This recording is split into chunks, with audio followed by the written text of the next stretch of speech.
and in his church that he's called out to give a special message called the remnant church.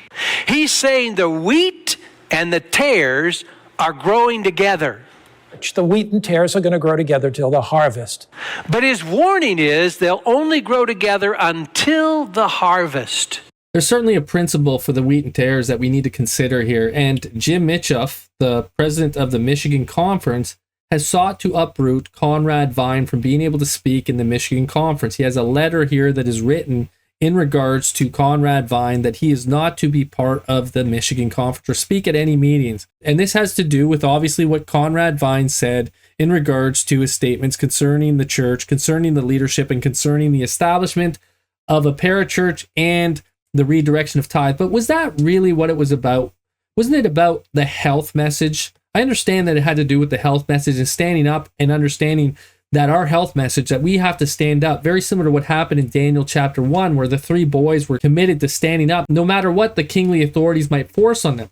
So Conrad Vine said, if they're not going to stand up for our faith, we're going to have to stand alone, basically. They're not going to stand with us. They're not going to apologize for what they've done. Then we have to stand alone. And so they're trying to redirect the issue to have to do with, oh, he said not to pay the tithe. It's all about the tithe. That was not necessarily the issue. If necessary, they would actually redirect their tithe, and they would redirect their tithe to conferences that were going to be faithful. So Jim Micheff, instead of being a faithful conference director saying, yes, we messed up and apologizing for all that's happened, has instead stood firm and said, we're going to kick Conrad Vine and uproot Conrad Vine out of this conference. We don't want him speaking anymore. Meanwhile, when Religious Liberty Director Ganoon Diop has recently spoken in regards to religious liberty, that the Catholic Church is now changed in regard to their views concerning religious liberty, that this man is still allowed to speak in all these conferences. He's still the religious liberty director of the conference. Interesting how that works. There is no repercussions for the man who's standing as the religious liberty director speaking these things, but yet someone who is standing up for religious liberty is being uprooted from the general conference. Again, Michigan bans Conrad Vine from speaking at a religious liberty meeting. Not only that, but it was a religious liberty meeting which he had organized, in which he was scheduled to give an early sermon in regards to silent men. And there are a lot of silent men right now in the general conference. Some are trying to take God's job to eliminate the tares from the church. Because not everyone in the church is plugged in, and not everybody in the church will be plugged in. God's going to separate them, but don't let him separate you or me. However, this man has taken it upon himself to do the very thing that he's telling other people not to do. Don't separate the wheat and tares. Don't come out of the general conference. Don't separate yourselves from that. You're trying to separate the wheat and tares. They're supposed to grow together till the harvest, and they're misusing this parable to cover up their sins, which they are doing in these high leadership positions. You see, when we talk about the wheat is often heavy with fruit, and it will bow over when it begins to collect a lot of fruit. The tares, however, don't have much fruit, and they stand tall and proud.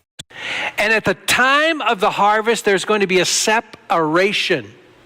A separation from those who give lip service. Interesting that there's going to be a separation from those who give lip service. There's many that are actually confessing to be God's people. Are they not giving the boot and eliminating the tares while telling people not to try to separate the tares from the wheat?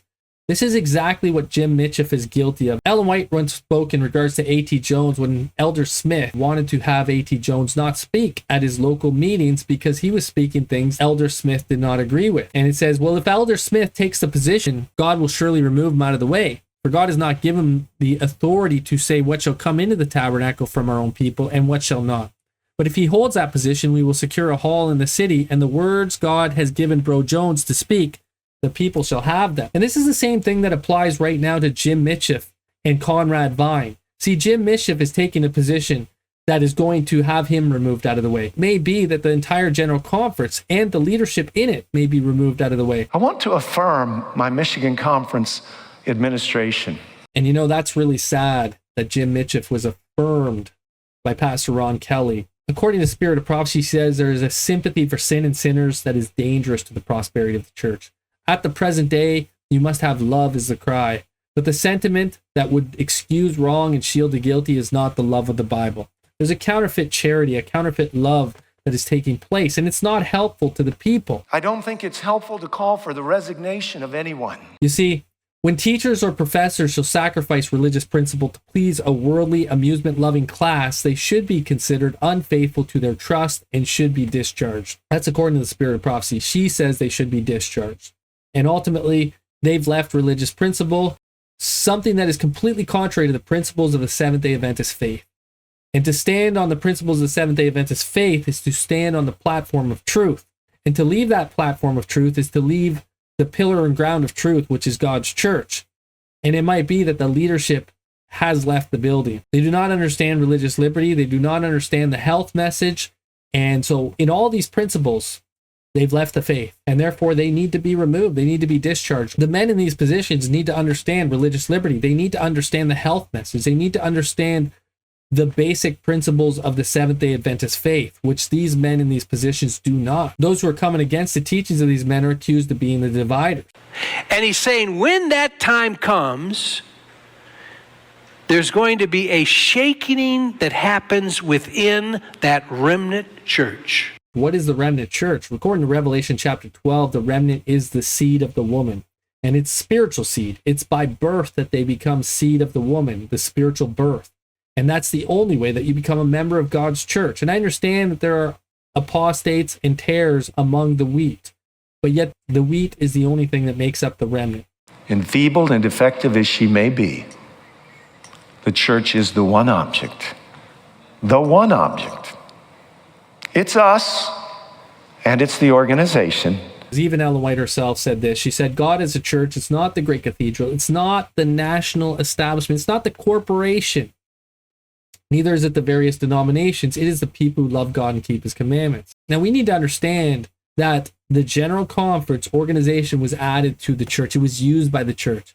But if it strays away, you see, we need to understand something. And Conrad Vine made it clear that the organization is not necessarily the church. Sometimes the church is outside the organization. Let's listen to Conrad Vine. In Vietnam, to this day, 2024, the communist government expects school children to attend school on Sabbath mornings. And there is in Vietnam today an official Adventist church who send their children to school on Sabbath morning. And there is an underground Adventist church, many times larger than the official church. And they refuse to send their children to school on the Sabbath mornings. So there we have it.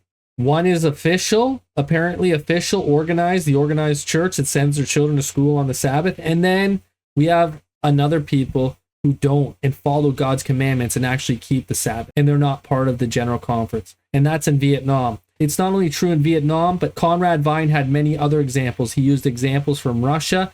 He used examples from Germany. And sometimes the General Conference is not the church. Has God no living church? The prophet raises the question. She answers it. He has a church.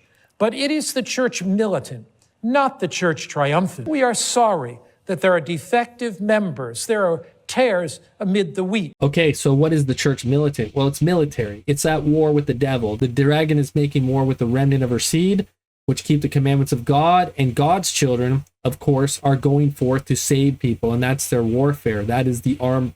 That is the good fight of faith. What can be said about those who wish to cleanse the church from sin and sinners before the close of probation? The Seventh-day Adventist Church is not Babylon. The Seventh-day Adventist Church is Laodicea. Not that that's much more complimentary. But the Adventist Church is not Babylon. It is Laodicea. And Ellen White in these pages that come before and after this clearly says that those who say that the church is Babylon are on the wrong road. Notice this statement. Has God no living church? He has a church, but it is the church militant, not the church triumphant. We are sorry that there are defective members, that there are tares amid the wheat. Okay, let's ask ourselves a question. In regards to Conrad Vine and what he said about Vietnam and those who keep their kids from going to school on the Sabbath, he said they're not part of the organized General Conference body. Should we consider the General Conference who sends their kids to school on the Sabbath day part of the organized Church of God? And have those who have separated from the General Conference of Vietnam, are they the tares? We need some real clarification on these issues. We need some discussion on these issues. I know that some people are trying to keep the tithe in the church, right? They don't want to lose out on their tithe, of course. That's their number one worry.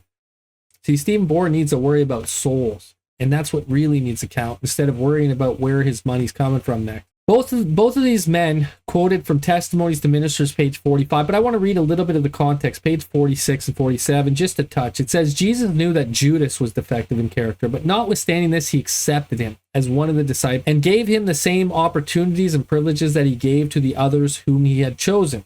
Now, considering Judas in this situation here, was the general conference of that day, was that Jesus and the disciples, or was it the Pharisees? Was John the Baptist a tare? You know, he's calling the Pharisees snakes and vipers. And Jesus did the same thing. But they were not on the inside of the general conference of their day. And yet, there was a parable given, not to separate the wheat from the tares. And Judas was one of them. Judas was a tare. You know what the general conference of Jesus' day wanted to do? They wanted to throw Jesus off the cliff. You know what the general conference wants to do to a lot of people who don't agree with where the general conference is going right now in regards to their direction? They want to throw them out of the church. They don't want them as part of the church. And I could go into a lot of quotes on that from religious leaders today. But Mark Finley tells us that the general conference is the ship that's taking us into harbor. A boat in the days of Noah, a boat that would take them through to the end, a ship that would take them through the storm. God has a church today to take his people through the storm. God has a church today to take his people through the storm. What do you think he is referring to when he talks about a church that is going to take us through the storm? See, he believes it's the general conference of Seventh-day Adventists. But the problem is that the general conference of Seventh-day Adventists has turned their backs on their people. COVID has caused a lot of problems in our church. It has caused a lot of problems for our members. I would like to propose that we discuss the position that the church has taken on the vaccines, specifically related to the statements of 2015 and 2021. Because of these positions that the church has taken, many people have suffered. I have a document that was signed by 25,000 Seventh-day Adventists in 138 countries, by 1,929 pastors, and by 4,164 medical professionals. And they are asking that we reconsider our stance on vaccination. And I would move that this be added to the agenda. But I want to strongly urge, and I have the consent and agreement not to put that issue on the agenda. That was Jonathan Zirkel in regards to coming up against the general conference. I just want you to hear what he has to say with regards to the leadership at this time, that they had already, all of them he was standing against, had already taken the jab. First of all, the one thing that I knew going into this was that virtually everybody in that room was vaccinated, was jabbed. And the reason why that is because it was held in the United States, and at that time, you couldn't cross the border into the United States without the jab. An entire conference almost. The General Conference of Seventh-day Adventists is not a building in Silver Spring. The General Conference of Seventh-day Adventists is not Ted Wilson, Ganoon Diop, or some leaders. The General Conference is us, the baptized members. The General Conference really has nothing to do with anything that the people are actually saying right now. Part of the General Conference are actually partakers of the sins of the leaders that they actually elect right now. And so there is only one call, and you'll read about it in Revelations 18, verse 4. And that's why these same men are saying the very thing, that the General Conference is not the ship that's going to make it through to the end. Now, there will be a time, we know, that these conferences will come to an end. So the General Conference is going to come to an end. And we need to understand that it certainly is not making it through storm and tempest. So just something to consider. The church, the gates of hell will never prevail against it. The General Conference is not making it through. What does that imply? It implies that the General Conference is not the church. It implies that you're on a sinking ship. It implies that you're on the wrong boat and you're trying to point people to harbor, and they're getting on a ship that's not going to make it through. You see, this is what Ellen White wrote with regards to the medical ship in her day, when medical men were misguiding their people. And it was very similar to today, except it's far worse today because they are trying to force you to take pharmakia, which is completely contrary to God's health plan. And it tells us there will have to be a second conversion in the hearts of some of our leading medical fraternity, for sure. And a cutting away from the men who are trying to guide the medical ship into the harbor. Else they themselves will never reach the haven of rest. Christ calls, come out from among them and be separate. Is it safe to stay on a ship that's going to be sunk? Is it safe to stay on the medical ship that is pushing people to take things that are completely contrary to their liberty of conscience? Is it safe to stay on a ship that is being led by a bunch of men who have been deceived by pharmakia, as it says in Revelation 18:23? Entire nations and denominations would be deceived by these things? Is this a safe ship that you want to go into harbor with, the leadership? Do you trust that the leadership is going to be aware of where the landmarks and waymarks are in order to bring that thing into harbor? You see, if they were following some of their own counsel, this is actually from the Seventh-day Adventist Church General Conference Working Policy, page 421. They tell us, the Seventh-day Adventist Church hereby confirms its long-standing teaching that church members should and institutions must remain free and independent from organizations which might violate a member's conscience. Let me ask you a question. If the General Conference is trying to violate their members' consciences, should we follow this policy, the General Conference Working Policy? And if we follow this policy, should we separate from the General Conference? That is a question that we need to ask to men like Ted Wilson, Ganoon Diop, Mark Finley, and Jim Micheff. Should we follow the General Conference Working Policy? Do you guys follow the General Conference Working Policy? And do you think your membership should follow the General Conference Policy? And if not, shall we abort the General Conference Working Policy? If we can abort one, why don't we abort many? Will God keep calling out like he did in the days of Abraham, like he did in the days of Israel, like he did in the New Testament, like he did with the Reformation, like he did with the early Advent movement? Is God going to keep calling out a movement? There is no remnant of a remnant in the Bible. Let's just consider this in light of the Word of God. See, there is no remnant of a remnant because the remnant is actually the remaining of those who remain faithful. It is those who are born of the woman, the mother of us all. In the days of Elijah, there were 7,000, a remnant according to the election of grace, as it says in Romans chapter 11, verses 1-5. Those who remained faithful were the remnant. The General Conference Organization Church will never be and never was the remnant church. It was to be used by the church. But some people say there's no calling out of the General Conference. Well, that's not the church, and we need to understand that. A lot of people are not understanding that. Some people think, oh, there's not going to be a calling out. There's only going to be a spewing out or a spitting out, as the Bible says in regards to Laodicea. And they'll say, well, we're Laodicea, we're not Babylon, so there's never going to be a calling out. But Ellen White says this in regards to nominal Adventism. She says, I saw that God has honest children among the nominal Adventists. And we need to know what nominal means. It means in name only. They say they're Adventists, but they're not. They're not really converted. It says, the nominal Adventists in the fallen churches. And before the plague shall be poured out, ministers and people will be called out from these churches and will gladly receive the truth. Satan knows this, and before the cry of the third angel is given, he raised an excitement in these religious bodies that those who have rejected the truth may think that God is with them.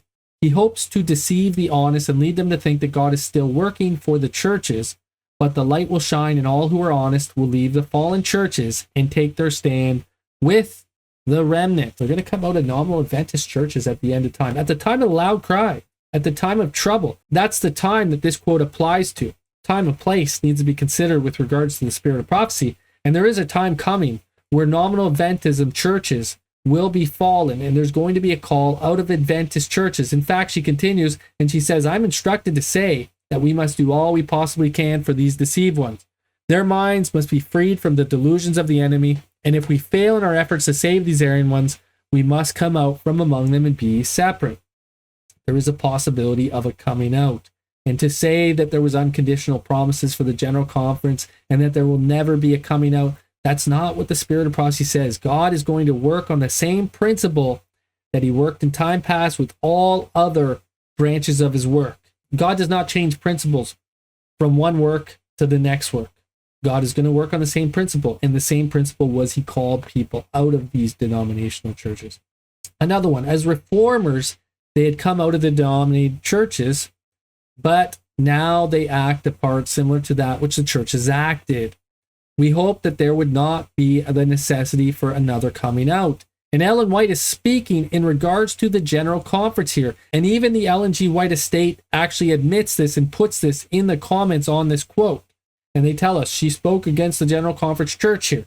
So therefore, there was a possibility of coming out of the General Conference of Seventh-day Adventists. And for those who are trying to deceive and say there's never going to be a coming out, I see this on a lot of videos right now. It's time to stop lying to the people. All the honest are going to come out, and we're going to start to see if there's going to be any honest ministers right now who are really going to stop lying about this situation. You see, a lot of people are in this just for the money. And for the most part, they're not really following the spirit of prophecy except when it suits them. They're not really quoting it except when it suits them. The remnant of her seed are the seed that are born again. And there's only one way in which to become part of that remnant seed, and it is by the process of birth. Even a lot of people are telling you the General Conference ship is not going to make it into harbor. They're telling you to stay on the ship at the same time. You see, a lot of people say, well, we need to just stay with the regular lines. Ellen White said sometimes the regular lines need to be broken as a potter's vessel is broken and reconstructed. She also said the time has come when we should hear less in favor of the regular lines. This happens sometimes. She furthermore says it has been found impossible to confine the work to these lines and gain success. Sometimes you can't even have success because you're in the regular lines. Some people would have us stay in this building that is built on sand, and it's going to be swept away by a storm and by a tempest. And they would have us not recognize that God has a church, and it is the people who love God and keep his commandments.